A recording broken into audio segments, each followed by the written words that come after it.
Dobrý den, vítejte u sledování a poslechu třetího dílu našeho podcastu Council of Experts Ironman 70.3 Hradec Králové.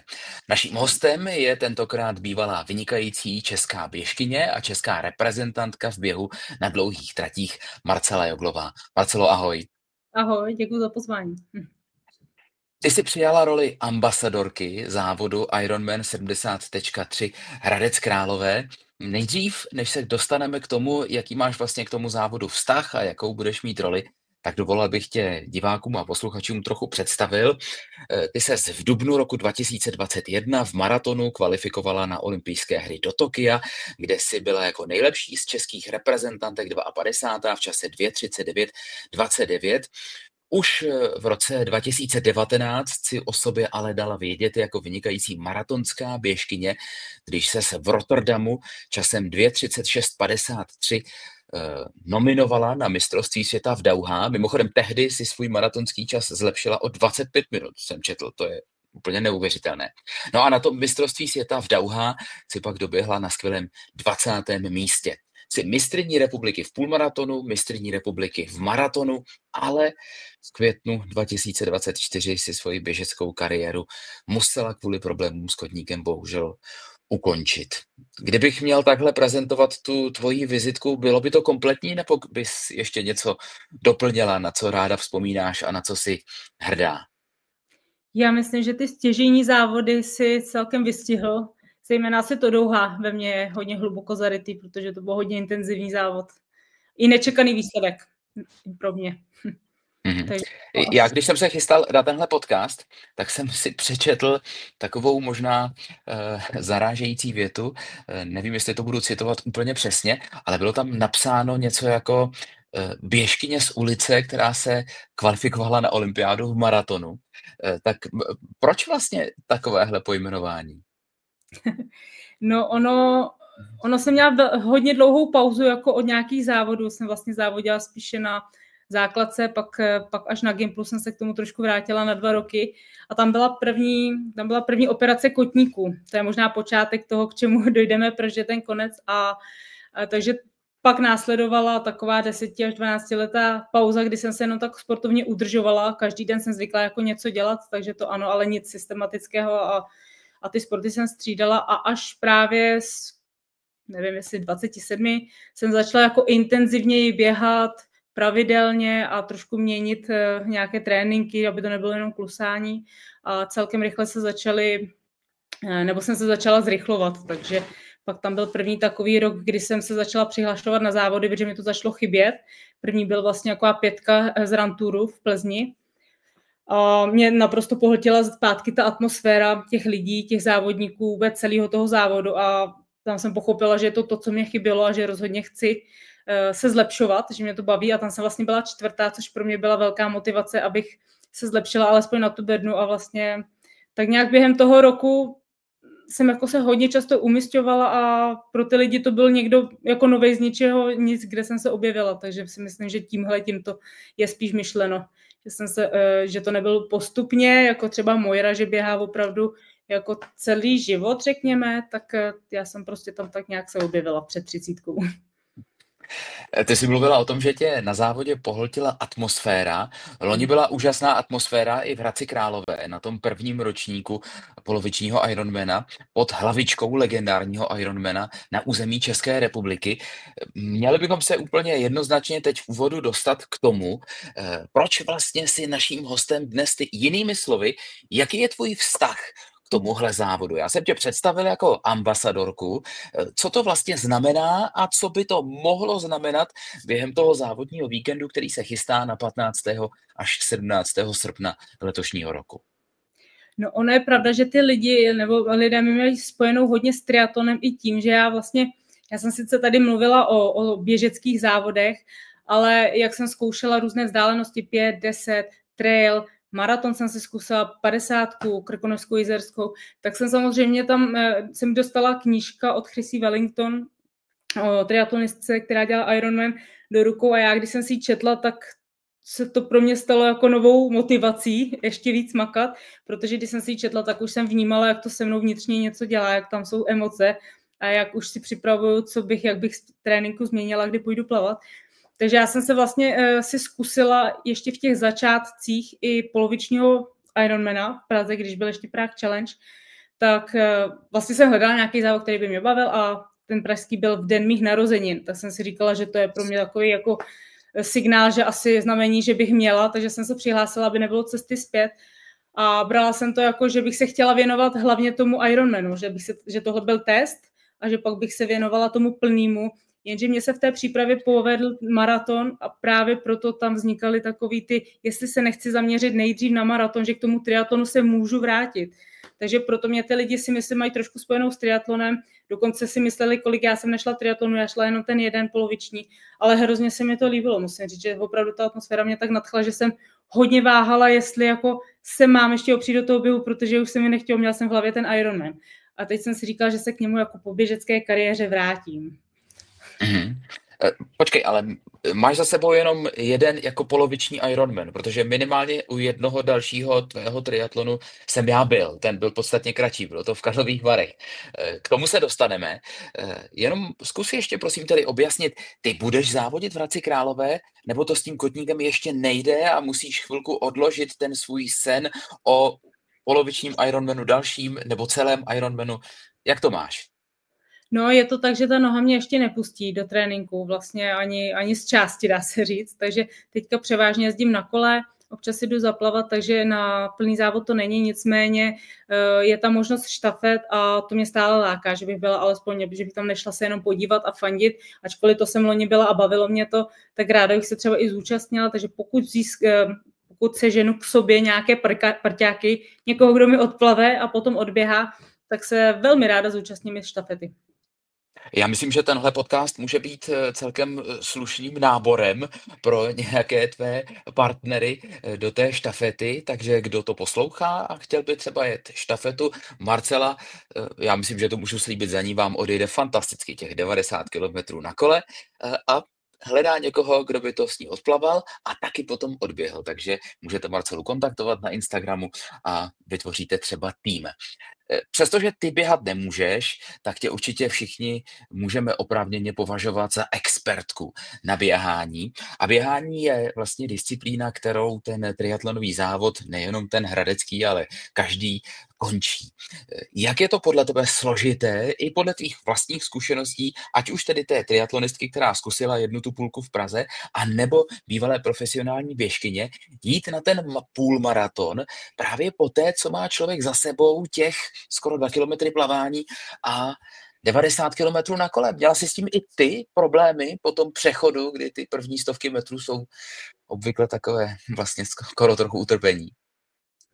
No, docela jsi to vystihl s tím utrpením, protože já jsem si myslela, jak ten běh bude jako dobrý, že ho mám přece v malíku, tak to bylo fakt trest pro mě, že já jsem se rozběhla a paradoxně teda první kiláky celkem byly hezký, ale pak co 5 kiláků, to strašný křeče, jako trápila jsem se a říkala jsem si, že když jsem doběhla tu půlku, že s celým ještě chvíli počkám, že to bylo opravdu pro mě náročný, ale ten okamžik potom ty pocity byly skvělý, takže jako s odstupem času určitě bych do toho šla znova hned, ale bylo nejtěžší ten běh, 100%. To plavání, to je člověk plný sil, kolo mě hodně bavilo, tam jsem si hodně jako zlepšila čas a ten běh už teda bolel moc. To je podle mě test vůle, hlavně teda v plným, to jsem ještě nezažila, to si zatím nedokážu představit, ale to je opravdu o vůli, pak to hodně. Já bych řekl, že pro fanoušky a ty, kteří teď poslouchají nebo sledují třetí díl našeho podcastu City of Council of Experts Ironman 70.3 Hradec Králové, tak pro většinu z nich to bude možná trochu překvapením, protože by si řekli, no tak ježiš, Joglová běžela maraton na olympiádě, běžela maraton na mistrovství světa. Pro ní to prostě musí být hračka, trápíme se jenom my, ale ona to musí zvládnout bravurně, čili i pro tebe to bylo těžký. No, ono to bylo jako, pojďme si říct, že to bylo úplně na začátku kariéry, kdy já jsem ještě neměla ani systematický trénink v tom běhání a opravdu jsem to chtěla zkusit jako prostě hodně jako z vizualizací a z takového spíše běžeckého tréninku, ale podle mě jsem neměla vůbec máknutou třeba stravování v tom, takže si myslím, že tam se dalo hodně věcí zlepšit. Jo? Takže myslím si, že jednak trošku změnou tréninku přímo k tomu závodu a výživou by to možná bylo snazší, ale neměla jsem dostatek zkušeností. Takže teď už by to možná bylo něco lepší, ale těžko říct. Teď už si i ty určitě, řekněme, vzdělanější, co se týče těch situací, protože ten systematický trénink si dlouho vstřebávala. Dovedla bys něco poradit účastníkům, kteří se na ten závod chystají a obrátili by se třeba na tebe jako na běžeckou expertku, jak se pokusit připravit právě na ten půlmaraton po té předchozí zátěži? No, tady bych se nerada pouštěla úplně, zase to je trošičku jiná disciplína, nicméně to tělo je unavené, takže logicky asi práce v únavě, připravovat to tělo pracovat poté jako v únavě, je asi to stěžení. To znamená i po kole se říká vždy ten přechod, tak ten já jsem zodpovědně chodila a myslím si, že ten mi hodně jako pomohl v tomhle. Takže chodit se fakt, i kdyby na pár kilometrů, na pár minut, možná vyběhnout hned po kole je dobrý. A možná i třeba mít nejenom lehký trénink, nebo jít první trénink ten běžecký, ale naopak jít třeba druhý trénink jako druhou fázi, kdo teda jde 2 fáze, to je taky otázka, po cyklistice, jakože aby byl trošičku už v únavě a připravoval to tělo na tu práci. Tak možná asi takhle, no. A samozřejmě pak logicky to stejný jako stravování, doplňování energie, aby neopomenul pití, nevynechávat, ochlazování. No a když bychom se vrátili úplně k těm, řekněme, trenérským základům, ten půlmaraton, je to vlastně už docela dlouhá vzdálenost a je to něco, o čem je podle mě potřeba trochu přemýšlet. Podle těch zkušeností, zase kdybys mohla poradit nebo inspirovat, je vlastně nezbytné běhat ty půlmaratony v rámci tréninku, aby to pak člověk zvládl zaběhnout, když to běží v závodě, nebo to podle tebe nutné není? No já si myslím, že pokud se bavíme o triatlonu, tak tam je jako poměrně velká zátěž i na kole. A myslím si, že tam není ani třeba počítat ty kilometry zrovna teda v tom triatlonu, ale možná na minuty, jakoby, nebo nemyslím si, že rozhodně běžecky je potřeba tam mít půlmaraton. Si myslím, že ne, že se dá hodně objemu napracovat na kole a spíš tam pak dostávat i nějakou rychlost intervalama nebo tempovým během. Jako jednou si tam dát delší je asi dobrý, aby ty nohy opravdu taky na to byly připraveny na ty nárazy, ale není nezbytně nutný jako pravidelně každý týden tam mít těch 20. Teď záleží zase, o jaký úrovni se bavíme a o jakým typu člověka, na jaký úrovni je. Jo. Ono to je hodně individuální záležitost. Zase to nesmí úplně rozvrátit celý jeho životní styl jenom proto, aby Nesmí to určitě rozvrátit rodinu třeba. No, nechci se to říct úplně tak na povinu, ale vlastně ono. Toho účastníka. Ne, tak bavíme se třeba o úrovni člověka, který, řekněme, sbírá odvahu k tomu, aby to zkusil poprvé. Takhle jsem to měl na mysli, protože podle mě to pořádání toho závodu pod hlavičkou Ironman v Česku je jako velká událost. Moje osobní zkušenost z loňska taková je, že pro mě to byla motivace zkusit tu půlku vlastně první a tohle byl ten impuls. Jo? Čili bavíme se na téhleté úrovni. U někoho, kdo by to chtěl zkusit poprvé. Nicméně jako určitě, jako říkám, nejsem jako úplně triatlonový trenér, spíš běžecký a jako pro klid duše, asi já bych tam jako minimálně tu jednu půlku asi zaběhnutou měla, jako třeba 22 kiláků. Jo, to si myslím, že to tělo ještě, že to není nějaká extrémní zátěž, ale přece jenom ten půl Ironman, tak to už trvá až přes 4 hodiny, takže já bych měla být schopná jako nějakou takovou dílku vlastně odpracovat. A ty nohy taky musí na ty nárazy být připravený. Ale nemyslím si, že to nezbytně nutně musí být každý týden, jak bývají ty dlouhé běhy. Ale jako určitě pro klid duše, ano, jednou. Počkej, ty jsi říkala půl Ironman a 4 hodiny, to znamená v Praze si to šla 4 hodiny? No pardon, to jsem řekla, nevím, já jsem téměř 5, měla jsem 4,46, myslím. Jo. Ale tak... Dobrý, já měl 5,50. Jo, tak se omlouvám. Tak nějak, ta 4, tak jsem ji automaticky řekla, ale zkrátka to tělo bychom asi měli připravit na tu dílku, jak dlouho bude trvat ten závod, takže v tomto měřítku nad tím trošku přemýšlet. No. Dá se to přežít i za těch necelých 6 hodin. Hostem třetího dílu podcastu Council of Experts polovičního Ironmana v Hradci Králové je stále bývalá česká reprezentantka v dálkových bězích Marcela Joglová. Marcelo, samozřejmě logicky jsme se doteď točili nejvíc kolem běhu, který tebe osobně, řekl bych, nejvíc proslavil, i to účastí na mistrovství světa nebo na olympijských hrách, nebo těmi národními tituly a podobně. Ale z tvých úst také často bylo slyšet slovo kolo.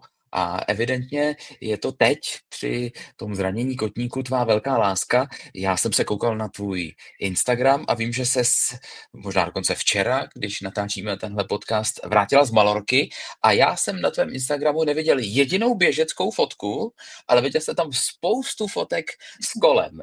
Takže kolo je teď tvá hlavní náplň? Jo, je to tak, je to prostě aktivita, která mě nebolí, kterou si užívám, takže ano, to je teďka jako priorita moje. Tak je to taková ta jarní klasika, Malorka, jaro, silnička, lidi tam jezdí nabírat kilometry, tak kolik kilometrů jsi tam nabrala ty? Ty blahoj, že jsem to ani nepočítala, ale pár stovek tam bylo, jako 1000 asi ano, 1000 jsem asi najela, třeba plus minus. Já jsem byla docela dlouho, nebo 14 dní, takže to už se dá najet. To by se dalo i víc, ale já jsem tam byla i v rámci kempu, že jsem tam vlastně týden byla sama a potom jsem tam měla kemp, takže jsem to kombinovala. Kemp, to znamená, že jsi tam měla i nějaké řekněme, svěřenkyně nebo svěřence, se kterými si absolvovala tu cyklistickou přípravu? Jo, spíš je to taková aktivní dovolená, bych řekla, ale najeli jsme poměrně dost na kole. I hodně naběhali někteří, já jsem se chodila spíš procházet, abych pošetřila nohu takže jo, ale převážně to kolo. Chtěla jsem jim i ukázat tu Malorku a o čem je ta cyklistika, protože ty místa jsou tam fakt krásná. Takže jsme projeli i dokonce Sakalo, Brusolar, což jsem vůbec nečekala, že to celý takhle zvládnem. To jsou docela dlouhé trasy, obě dvě. A dali to skvěle, takže jsem nadšená. Doufám, že se jim to taky líbilo. Ty jsi říkala, že si netroufáš mluvit ústy triatlonové trenérky, ale trochu to na mě teď působí, protože je jasné, že běhání máš v krvi a teď vedení kempu na kole, na Malorce. Evidentně tě ta náplň, řekněme, která je multisportovní a nejenom vyhraněně běžecká, baví čím dál tím víc a víc. A mám z toho takový pocit. No, určitě to vnímáš správně a já se možná i vrátím k tomu, že když se vzpomenu tu přípravu jako na triatlon, mně se to opravdu líbí, to střídání těch disciplín. Já i vlastně čistě v běžecké přípravě, tak když jsem měla soustředění někde na Malorce nebo v Liviňu, tak jsem to kolo hodně využívala, než jsem o to občas prostřídala, a nebo jsem se chodila i vyplavat vždycky po těžkém tréninku. Takže de facto ty 3 disciplíny tam byly vždycky, jenom to bylo v jiném poměru. Takže mě se jako ta pestrost toho sportu líbí od začátku. A dokonce si vybavuju, že když jsem se právě připravovala na ten závod, tak to bylo jako časově náročnější, rozhodně. Ale vlastně ta jednostrannost běžecká, tak když jsem se připravovala přímo na běžecké, tak jsem byla víc unavená, než když jsem se připravovala na ten triatlon, protože jak tam je to střídání těch aktivit, jak prostě ty svalové skupiny jsou trošku jinak zatížení, do toho ten bazén. Já jsem teda v tu dobu plavala jako jenom jedno tempo, takže to bylo spíš regenerační, takže jsem se chodila vlastně do toho zregenerovat aktivně, tak jsem byla víc v pohodě než čistě běžeckém tréninku. Takže já si myslím, že to je prostě dobrý sport. Vykompenzovaný. Když trochu popřeš tu svoji hlavní identitu běžkyně, tak třeba si schopná podepsat výrok, že kolo je v tom závodě vlastně možná nejdůležitější, protože právě na kole strávíš nejvíc času a proto na tom výkonu možná záleží opravdu nejvíc? Já v tomhle to mám trošku pořád jako rozpor. Asi vzhledem k tomu, kolik tam člověk stráví času, tak asi ano. Ale jako vesměs už ty profíci musí být jako profíci ve všech disciplínách, že tam už není moc prostor si vymýšlet, ale asi na tom kole, no, asi je tam opravdu nejvíc času. Ale pořád si myslím, že i na tom běhu se dá hodně potom dotáhnout. Ale kolo asi ano, asi to tak bude. Musí na to člověk prostě mít i v tom běhu po tom kole. Jo, To kolo to jako je tam je potřeba fakt rozvrhnout síly, no, tam se ukáže, kdo si umí jako pošetřit, kdo umí dobře si rozplánovat tu svoji energii, jak se sebou umí pracovat. Když se vrátíme k tvému dalšímu triatlonovému startu, tak ten proběhl v září roku 2023 na City triatlonu v Karlových Varech. To byl sprint triatlon v rámci Českého poháru, 700 metrů plavání, 20 kilometrů na kole, na těžkém karlovarském kole, to všichni známe tu trať, no a 5 kilometrů běhu. Ty jsi v tom závodě tehdy skončila čtvrtá v čase 1 hodina 13 minut a 35 sekund. Jaký byl tohle pro tebe triatlonový zážitek? Mně se to strašně líbilo. Jako celý závod opravdu, jednak atmosféra, ale mně se líbila i ta trasa na kolo. Jako, že tam byl sice ten těžký kopec, ale mně se to vlastně líbilo. Bylo to hodně pestrý, hodně rychlý, živý. A mám docela ráda, musím říct, i okruhy na běhání, protože to prostě, když už člověk jako nemůže a jsou kolem lidi a fandí, tak mě to drží v pozoru a abych jako makala dál, abych to nepustila. Takže já mám ty okruhy ráda a celkově ta atmosféra tam byla krásná. Mně se to moc líbilo. Já jsem byla nadšená z toho závodu a určitě bych ji doporučila, když někdo chce zkusit nějaký krátký, tak ty vody jako stojí za to. Karlovarská cyklistika je úplně jiná než královéhradecká cyklistika. Na polovičním Ironmanu v Hradci Králové nenajdete dlažební kostky a nenajdete stoupání, které by se podobalo tomu stoupání na Zámecký kopec v Karlových Varech, takže ti, kteří uvažují o účasti v Hradci Králové v srpnu, nemusí mít strach. Já jsem si tady našel jeden citát, který teď použiju.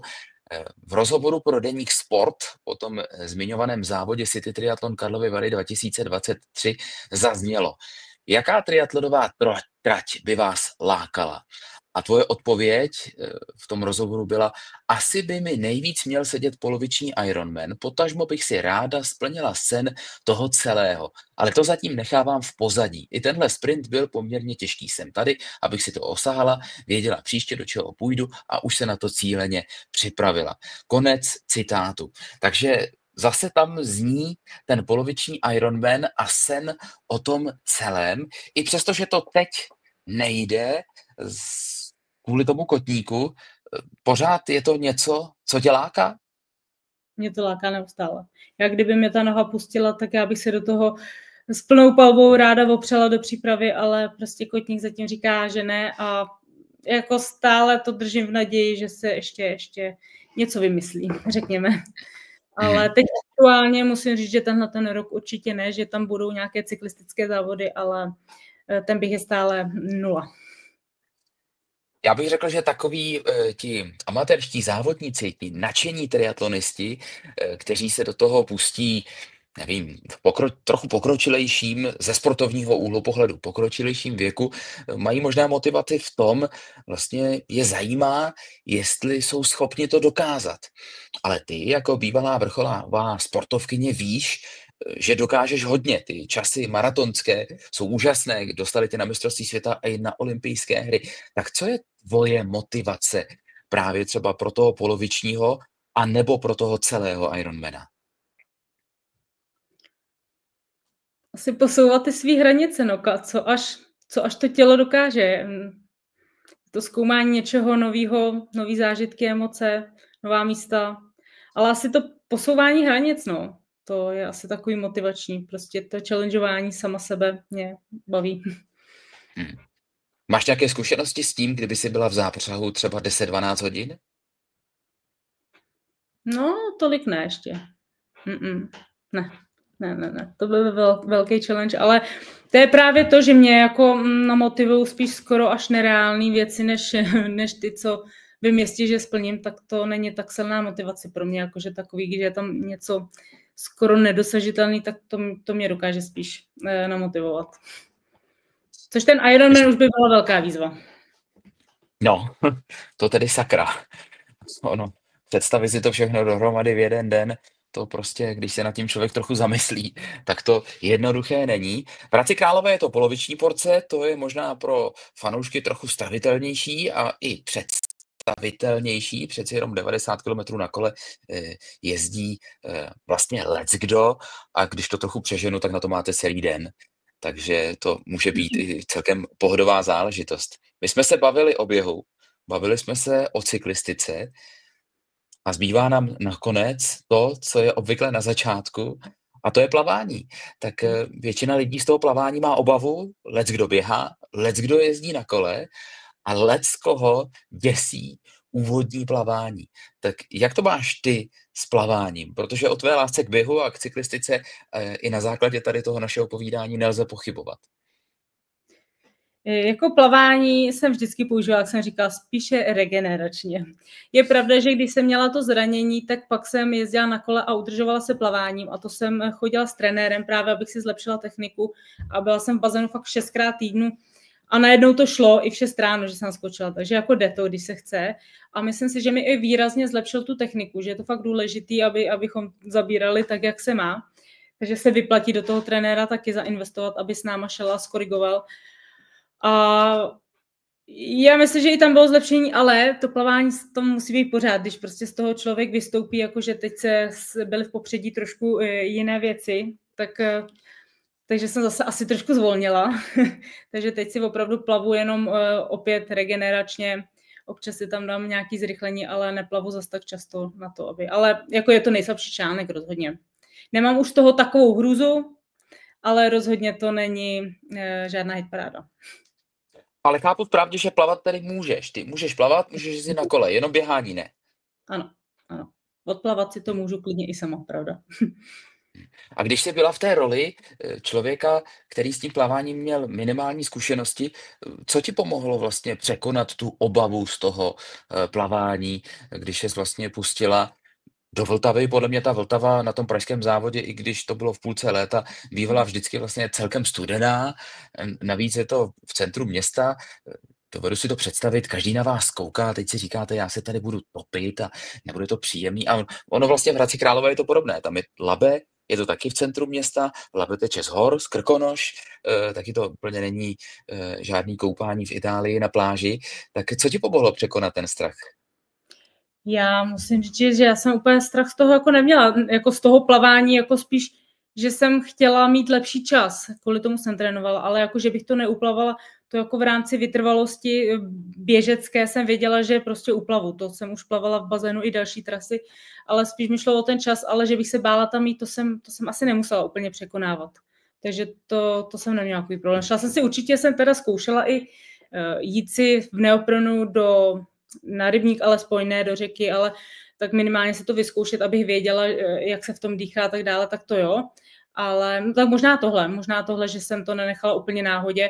A teda mě hodně pomáhá, asi to není zrovna teda o vodě, spíš o depu, ale nebo o těch přechodech, ale vizualizace. Já už jsem to říkala i v běhání, že mě strašně pomáhá si ten závod den předtím opravdu lehnout a představovat si ho. Přesně jak, co dělám krok pro krůčku a to mě jako taky pomáhá.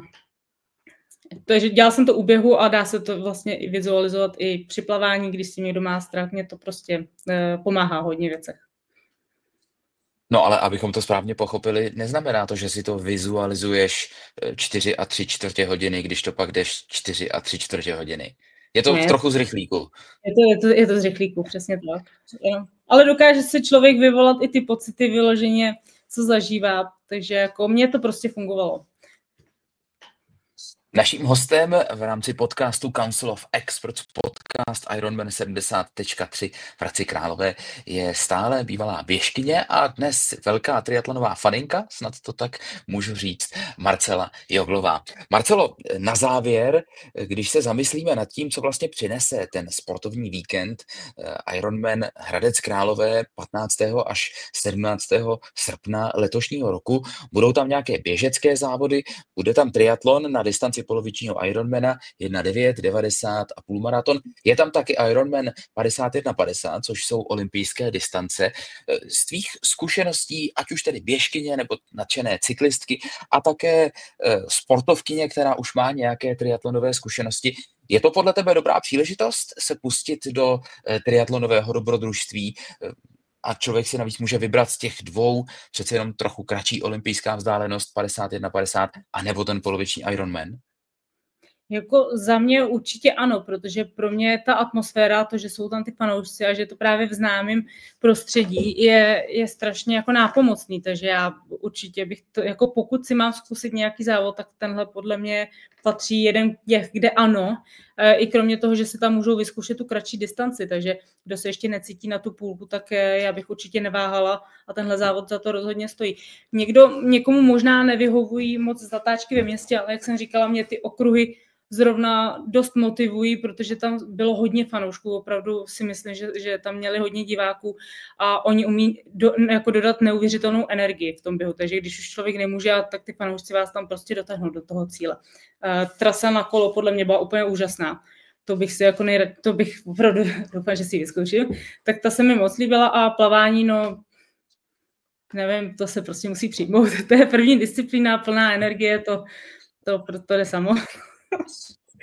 Já ještě jednou zopakuju, že Marcela schání plavce nebo plavkyni a běžce nebo běžkyni, aby mohla v Hradci Králové absolvovat tu štafetu. Takže se hlašte, pokud se díváte nebo posloucháte, kontaktujte Marcelu, ať má z čeho vybírat, protože ať to stojí za to, protože ona vám to kolo odjede opravdu fantasticky. Jestli jsem to správně pochopil, tak ty si loni na prvním ročníku toho závodu tedy byla? O té atmosféře povídáš z vlastní zkušenosti? Jo, mě tam běžel přítel a spoustu známých, i spousta vlastně kolem sebe má hodně triatlonistů, takže pro mě to bylo, jak kdybych šla domů skoro, že tam opravdu jsem potkala hodně známých a bavilo mě to. Já když tam ty lidi znám, tak mě to prostě strašně baví, ta atmosféra. Je to takový temperamentní, ten sport, celý ten kolektiv, takže já jsem si to užívala, tu atmosféru. Vlastně jsem ani nebyla ve stresu. Jediný, že ve stresu jsem byla, když jsem chtěla přejet na jedno místo, abych zafandila cyklistům v půlce trasy, nebo když už se vraceli, tak abych to stihla. To byl tak jako jediný stres, který já jsem tam zažila, ale bylo to skvělý. Já si myslím, že i ta průtrať Mračen by mě možná ve finále bavila, jako kdybych byla v závodu. Že to bylo takový osvěžující, protože myslím, že bylo docela vedro v té době. No, z vlastní zkušenosti můžu říct, že to rozhodně nebylo na škodu. Já si to pamatuju. Máš lidi, kteří byli v tu dobu už i v cíli, že jo? To je jasný, ale já jsem tu průtrž Mračen chytil ještě na trati a rozhodně mi to nevadilo. Loni si tedy sportovat nemohla, letos by si tedy doufala, že by si sportovat mohla. Každopádně fanoušci atletiky, triatlonu, běhání a tak dál se na tebe v Hradci Králové můžou těšit i letos v srpnu. Je to tak? Počítám s tím. Že tam dorazím a nejlépe pojedu teda tu štafetu, jak už jsme tady několikrát říkali. Nejlépe pojedeš tu štafetu. Tak já ti budu držet palce, ať se ozve co nejvíc lidí a tu štafetu můžeš jet a doufám, že se ti stejně jako loni bude líbit ta úžasná atmosféra Ironman 70.3 Hradec Králové. Děkuji ti moc za to, že jsi udělala čas na tenhle podcast, že jsi byla jeho hostem a mohli jsme spolu probrat tvůj pohled na běhání i tvůj pohled na triatlon. Hostem 3. dílu Council of Experts podcastu Ironman 70.3 Hradci Králové byla bývalá česká reprezentantka, olympionička, účastnice mistrovství světa Marcela Joglová. Marcelo, díky moc, ahoj. Moc děkuji, ahoj. No a vám, milí posluchači a diváci, děkujeme za pozornost. Tohle byl 3. díl našeho podcastu. Ještě pro vás nějaké připravíme, ale nezapomeňte, že ten závodní termín víkendu Ironman 70.3 Hradec Králové se nezadržitelně blíží. Všichni máme sraz od 15. do 17. srpna ve východočeské metropoli v Hradci Králové na 2. ročníku tohohle úžasného závodu. Od mikrofonu se loučí Tomáš Budka a těším se s vámi u poslechu nebo při sledování tohle podcastu zase příště. Naschledanou.